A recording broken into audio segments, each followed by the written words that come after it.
புதுயுகம் தொலைக்காட்சியின் ஆலயவளம் நேயர்களுக்கு அன்பு வணக்கம். குன்று இருக்கும் இடமெல்லாம் குமரன் இருக்கும் இடம் என்று சொல்வார்கள்.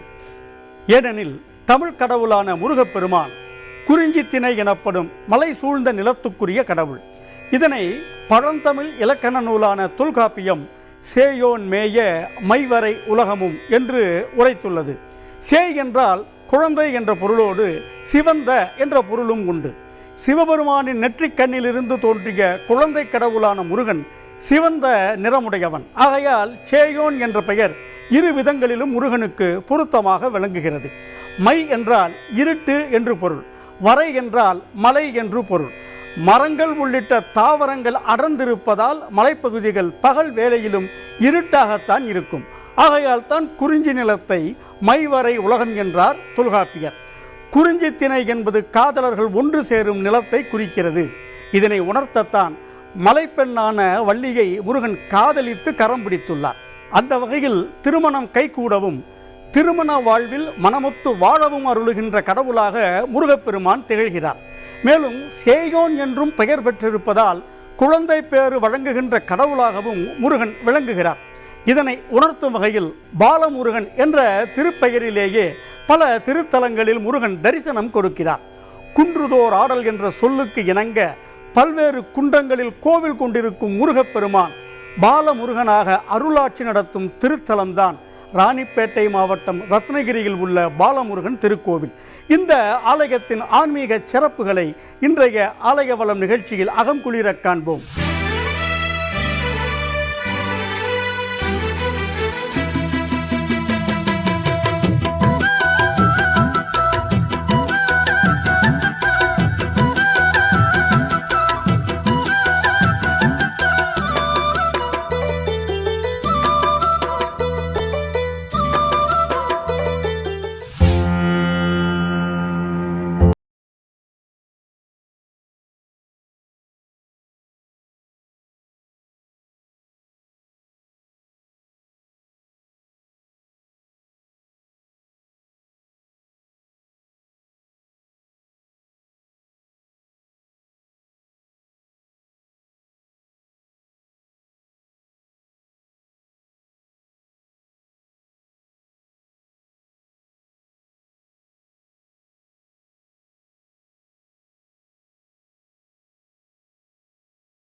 பாலமுருகன் திருக்கோவிலில் கடந்த சில ஆண்டுகளுக்கு முன்பு வரையில் ஒரு வழக்கம் கடைபிடிக்கப்பட்டு வந்ததாக கூறப்படுகிறது.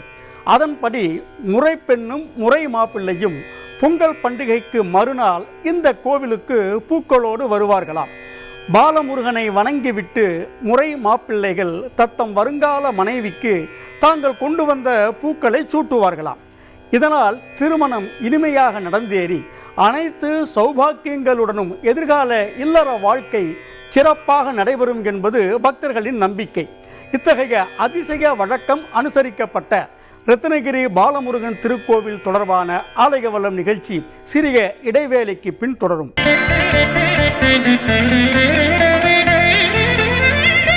ராணிப்பேட்டை மாவட்டம் ரத்னகிரியில் அமைந்துள்ள மலைக்கோவிலான பாலமுருகன் திருக்கோவில் பாலமுருகன் அடிமை சுவாமிகளின் அரிய முயற்சிகளால் சுமார் 50 ஆண்டுகளுக்கு முன்பு மிக பெரியதாக எடுத்து கட்டப்பட்டுள்ள போதிலும் அடிப்படையில் இது பழமையான கோவிலாகும்.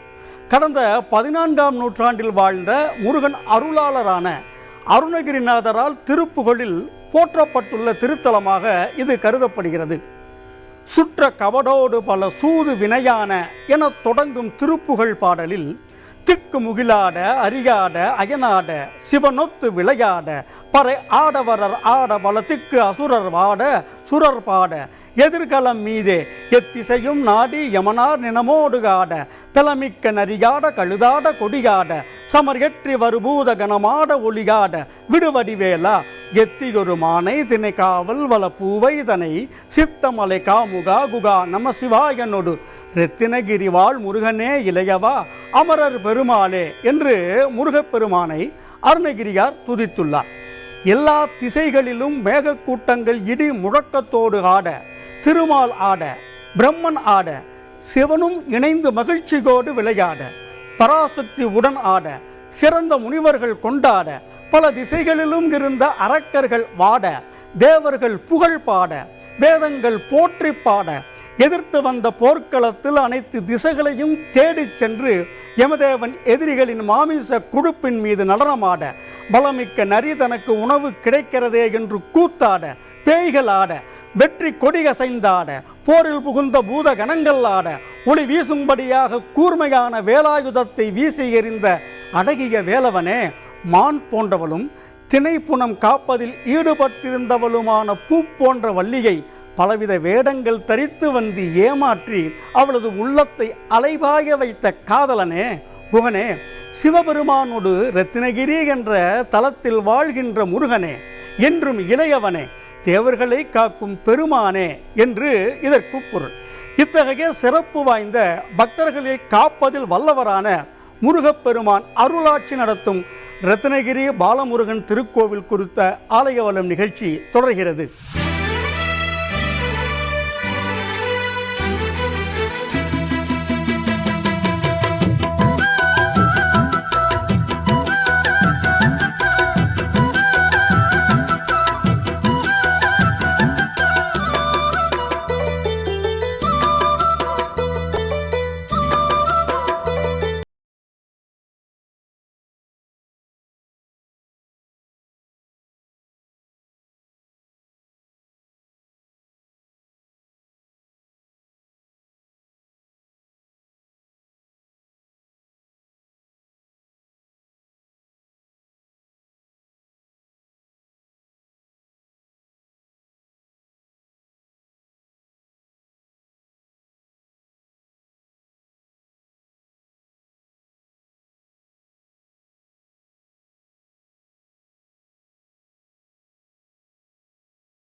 திருத்தலங்களில் கந்த சஷ்டியின் போது சூரசம்ஹார நிகழ்ச்சி சிறப்பாக நடத்தப்படுவது வழக்கம்.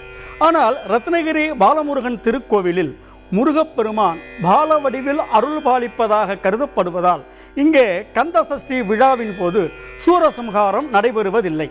அத்துடன் தினந்தோறும் அர்த்தஜாம பூஜையின் போது முருகனுக்கு பால் நிவேதனமும் செய்யப்படுகிறது. இத்தகைய வித்தியாசமான முருகன் ஆலயமான ரத்னகிரி பாலமுருகன் திருக்கோவிலின் சிறப்புகளை கூறும் ஆலய வளம் நிகழ்ச்சி சிறிய இடைவேளைக்கு பின் தொடரும்.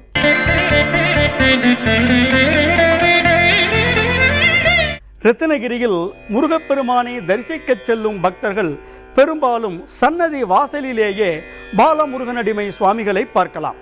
சுமார் 50 ஆண்டுகளாக வேறு எங்கும் செல்லாமல் பாலமுருகன் அருகிலேயே தங்கியிருந்து அருளாசி வழங்கி வருகிறார் பாலமுருகன் அடிமை சுவாமிகள். இத்தகைய அதிசய ஆலயமான ரத்னகிரி பாலமுருகன் திருக்கோவில் தொடர்பான ஆலயவளம் நிகழ்ச்சி தொடர்கிறது.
கோவில் சோழர்கள் ஆட்சி காலத்தில் கடந்த 1245ஆம் ஆண்டில் சிறிய அளவில் கட்டப்பட்டதாக சில தகவல்கள் தெரிவிக்கின்றன. அதனை பிரம்மாண்டமான கோவிலாக எடுத்து கட்டியிருக்கும் பெருமை பாலமுருகனுக்கு அடிமையாக ஆன்மீக தொண்டாற்றி வரும் பாலமுருகன் அடிமை சுவாமிகளையே சாரும். அத்துடன் ஆன்மீக செம்மல் என்பதற்கு எடுத்துக்காட்டாக பல்வேறு சமூக தொண்டுகளையும் ஆலயம் சார்பில் இவர் ஆற்றி வருகிறார். கோவில் பணியாளர்களின் குழந்தைகள் படிப்பதற்காக ஆலயம் சார்பில் கடந்த 1987 ஆண்டில் தொடங்கப்பட்ட சிறிய மெட்ரிகுலேஷன் பள்ளி தற்போது ரத்தினகிரியை சுற்றியுள்ள 20 கிராமங்களைச் சேர்ந்த 1000க்கும் மேற்பட்ட குழந்தைகள் படிக்கும் பெரிய பள்ளியாக வளர்ச்சியடைந்துள்ளது. ஏழைகளுக்கு இலவச மருத்துவ ஆலோசனைகளையும் சிகிச்சைகளையும் வழங்குவதற்காக 25 படுக்கைகளுடன் கூடிய மருத்துவமனை நடத்தப்பட்டு வருகிறது. மாதந்தோறும் இலவச கண் பரிசோதனை முகாம்கள் நடத்தப்பட்டு 70 பேருக்கு இலவச கண் அறுவை சிகிச்சையும் அளிக்கப்படுகிறது. ஏழை நடுத்தர மக்கள் பயன்பெறும் வகையில் குறைந்த கட்டணத்திலான 4 திருமண கூடங்களும் பாலமுருகன் திருக்கோவில் நிர்வாகம் சார்பில் நடத்தப்பட்டு வருகின்றன. ரத்னகிரி பாலமுருகன் திருக்கோவில் தினந்தோறும் காலை 6 மணி முதல் பிற்பகல் 1 மணி வரையிலும், பின்னர் மாலை 4 மணி முதல் இரவு 8 மணி வரையிலும் பக்தர்களின் வழிபாட்டுக்காக திறந்திருக்கிறது. காலை 6 மணி, பகல் 10:30 மணி மற்றும் மாலை 5:30 மணிக்கு அபிஷேகங்கள் நடத்தப்படுகின்றன. சென்னை பெங்களூர் தேசிய நெடுஞ்சாலையில் வேலூரில் இருந்து 12 கிலோமீட்டர் தொலைவிலும், ராணிப்பேட்டையில் இருந்து 14 கிலோமீட்டர் தொலைவிலும் உள்ள திருமணிக்குன்றம் எனப்படும் ரத்னகிரி மலை மீது பாலமுருகன் திருக்கோவில் அமைந்துள்ளது. அங்கு சென்று பாலமுருகனை வழிபட்டு வந்தால் மலை போன்ற துன்பங்களும் துகள் போல விலகி பால் போல் வாழ்க்கை சுவையாக இருக்கும் என்பது திண்ணம். அடுத்த வாரம் வேறொரு திருக்கோவில் தொடர்பான ஆன்மீக தகவல்களை பகிர்ந்து கொள்ளும் வரையில் நன்றி கூறி விடைபெறுவது உங்கள் அன்புக்கினிய பத்மன். நன்றி, வணக்கம்.